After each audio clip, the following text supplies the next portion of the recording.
estos son los años importantes porque partimos, os vuelvo a repetir, en 395, cuando se produce la última división del imperio, el ejército romano de Occidente seguía contando con 300.000 efectivos, ¿vale? Eh, en 421 tiene 150.000 efectivos. Es decir, estamos hablando de una debacle. En estos años el imperio pierde el 50% de sus efectivos militares. Pierde en torno al 60% de sus ingresos fiscales. Pierde un 25% de su población y de su territorio. Si son años, imagínate eso lo que es en un estado. Tú imagínate lo que eso significa en un estado, ¿no? Aún así Roma es tan fuerte que es capaz de rehacerse y es capaz de volver a plantar cara a los problemas, ¿no? Pero el golpe había sido severísimo, claro.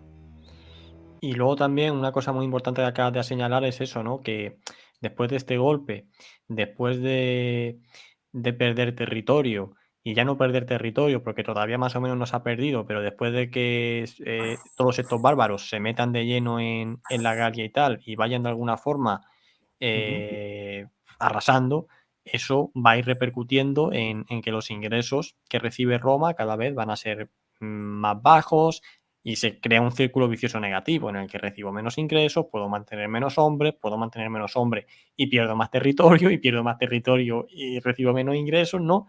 Y esta bola cada vez se va a hacer más grande bueno, hasta la pérdida de África con Genserico y Exacto. con los vándalos, que eso ya va a ser la hecatombe final, ¿no? Pero también empieza más o menos aquí, ¿verdad? Este proceso de pérdida Sí. continua. Círculo vicioso endemoniado. Es decir, no era la Demonio. primera vez que los bárbaros se metían en el Imperio Romano. En el siglo III, los alamanes y los francos saquean Hispania, ¿eh? Y llegan incluso a saquear África. No, no era la primera vez, ¿vale? El problema no es ese. El problema es cuando tú pierdes el control sobre áreas vitales. En el caso de Occidente, su área vital es África. África es la clave, ¿no? Si mientras que yo mantenga África, puedo ir encajando golpes que me voy a rehacer, ¿no? Eh, es una espiral endemoniada, como te decía, porque volvemos a lo mismo. Es decir, tenemos un Estado central con funcionarios y tenemos un ejército profesional. Eso significa oro, recursos. Los recursos son impuestos y las provincias no pueden pagar impuestos si están siendo saqueadas o si has perdido el control sobre ellas. Entonces, Claro. cada invasión bárbara era una mengua de recursos. Tenemos los datos de la época, es decir, las leyes que se promulgan en aquel momento nos dicen que cuando una provincia era saqueada por una invasión bárbara, era devastada, los impuestos que pagaba eran reducidos a la octava parte de lo que habían sido, por ejemplo.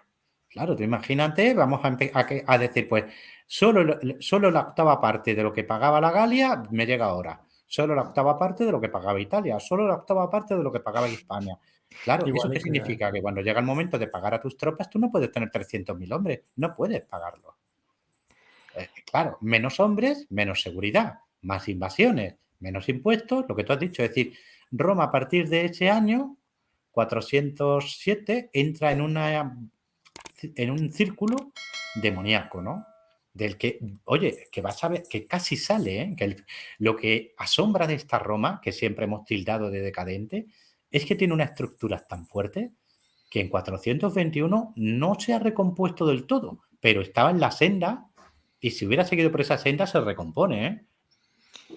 Cuando sí, mira, precisamente este verano estuve en Egipto y nos explicaron que tenían un sistema de medida, una especie de pozo, en el El que cuando ninómetro. la crecida del Nilo no había sido muy alta, o por el contrario, había sido muy alta y había causado destrozos, se reducían los impuestos, ¿no? De una Sí, forma un poco a lo que comentas de que cuando aquí un territorio quedaba arrasado, se reducían los impuestos, ¿no? Y digo, hoy en día pasa lo contrario. Cuanto más crisis hay, los políticos dicen: "Venga, más recaudación", y precisamente ahora se ha recaudado más, ¿no? Hay no sé 40.000 o 50.000 millones, más, o sea, que esto lo hacían los romanos mejor que ahora, ¿no? Eran conscientes de que la gente lo pasaba mal y decía: sí. "Bueno, no os preocupéis, ahora ahora se O- hace eh, lo contrario". Os doy un dato, ¿eh? La Sí, presión fiscal en época romana era del 10%. Y podéis mirar vuestras nóminas o la presión fiscal general que hay en cualquier estado moderno, ¿eh? Es mm, muchísimo más alta, ¿eh? Cuando esas imágenes que nos muestran muchas veces, ¿no? No, es que el campesinado romano estaba exhausto, no podía pagar más impuestos, el 10%. Es decir, Roma era muy consciente de que no podía apretarle el cuello a la gallina hasta matarla, ¿vale? Pero evidentemente, también te digo una cosa, los cobradores de impuestos romanos eran implacables, sería el 10%, pero lo cobraban sí o sí, ¿eh? Como Hacienda. Pero sí es cierto que Roma era consciente de que cuando una provincia había sido devastada, no podía cobrar esos impuestos, ¿no? Y luego también, Sencillamente porque no se podía, ya está. y otra cosa muy importante que comentas, que también pasa hoy en día, es que realmente los ricos, los grandes aristócratas, no pagaban impuestos, no contribuían, y luego va a ser un problema, sobre todo con Aecio, con Avino y tal, que van a intentar que esos Sí, grandes poderosos contribuyan, y por esa, pues, también egoísmo y por esa afán de decir yo no colaboro, yo no participo, pues se va a hundir también el Imperio Romano, ¿no? Que pasa también como en la actualidad, que realmente quien paga impuestos son los pobres. O sea, la gente que tiene dinero de verdad, Amazon, Apple y tal, esa gente prácticamente no pagan nada, ¿no?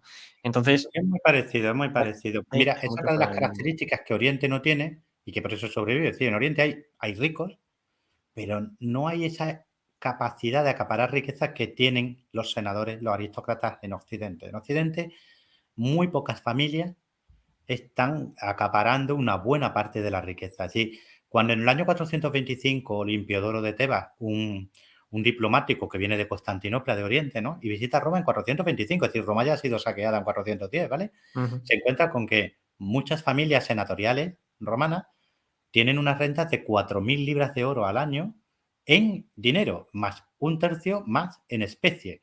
Si estamos hablando del equivalente a 6.000 libras de oro romana. Esto no nos puede decir mucho. Si tú lo pasas al oro hoy día, bueno, te sale una cantidad y dices, bueno, pues no es mucho comparado con lo que tiene un Jeff Bezos o un... se me ha ido el nombre del de Tesla. Eh, Elon eh, Musk, efectivamente, bien. No, yo siempre digo lo mismo. Si tú quieres saber qué suponía tal cantidad de dinero en una época, lo que tienes que ver es qué se podía comprar con ese dinero. claro, ¿Vale? Eso es lo que te da de verdad la referencia. ¿Y qué se podía hacer con 6.000 libras de oro? Que era lo que muchas de estas familias ingresaban. Pues podías pagar la mitad del ejército romano. claro. Tú imagínate ahora que un solo millonario norteamericano pudiera pagar la mitad del presupuesto militar de Estados Unidos. Para que veas. No, no, Ah, de eso ya hecho, te da ¿no? Ya te da una claro, idea de lo que estamos hablando. Pues hay varias familias así en Occidente y como tú bien dices, cada vez son más renuentes a colaborar con el sostenimiento del Estado. Cada vez están más propicias o bien a llegar a pactos con esos bárbaros porque piensan que su supervivencia política, social y económica va a ser más barata y más fácil, o bien están dispuestas a que la situación política en Roma sea lo suficientemente inestable como para ellos seguir beneficiándose y no caer en una espiral de pagar más impuestos, ¿vale? Es decir, piensan más en salvaguardar sus riquezas y su posición que en intentar colaborar en la salvación del Estado. de hecho, a los unos das el dato de que la primera paga que se le hace por el gobierno de Oriente creo que son de 900 libras y luego Sí, aumenta hasta 2.000. O sea, que claro, dices tú, claro. ¿y eso qué es? O sea, estamos hablando de que una sola familia, Ingresa 6.000 libras 6.000, entre una oro y familia especias.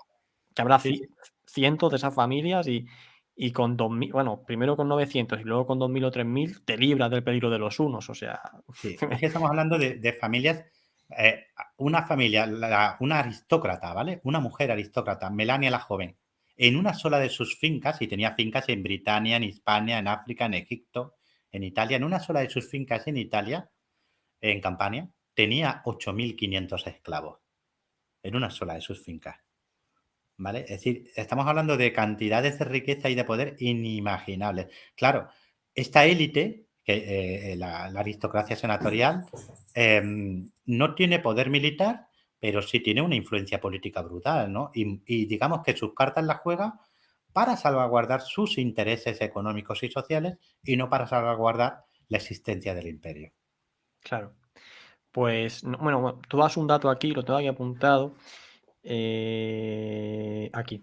En el año 418, la recaudación en el imperio se había hundido por completo en un 65% y el Ujú. 82% del imperio de Occidente estaba bajo mínimo. Bajo mínimo significa que había sido, pues bueno, zona de conflicto y que había quedado perjudicado. Entonces Sí, nos encontramos ahora mismo, pues en esta fecha del 418, 420, en el que ya, Ujú. bueno, todo esto se ha reducido, el dinero y demás, y el ejército romano ha mermado. O sea, el ejército romano del A la mitad. 420 no va a tener ya nada que ver con el que tenía, por ejemplo, Estilicón a principios del 400, ¿verdad? Sigue siendo un ejército muy potente, es decir, no hay ningún pueblo bárbaro que pueda reunir la Claro. cantidad de hombres que reúne Roma, ni los puede equipar de esa manera, ni están tan bien adiestrados, pero no es lo mismo tener 300.000 que 150.000. Constancio III, que es la gran figura de este momento, ¿no? Primero como generalísimo, perdón, luego como Augusto, es capaz de salvar al ejército comitatense. Os recuerdo que en Roma en este momento hay dos tipos de tropas. Comitatenses, que son tropas de campaña, o que es decir, que son capaces de operar en cualquier lugar del imperio, y tropas limitanes que defienden las fronteras, ¿no? Pues logra mantener el número de comitatenses, pero desguarneciendo las fronteras. Sigue contando Roma con 109.500 comitatenses, pero los 195.000 limitanei no existen. Ahora quedan apenas 40.000 limitanei, ¿no? Es decir, te has hecho un boquete en las fronteras enorme, ¿no? Siguen siendo tropas operativas, es decir, que combaten muy bien, pero claro, los recursos con los que cuentas son la mitad de los que tenías antes. Volvemos a lo mismo.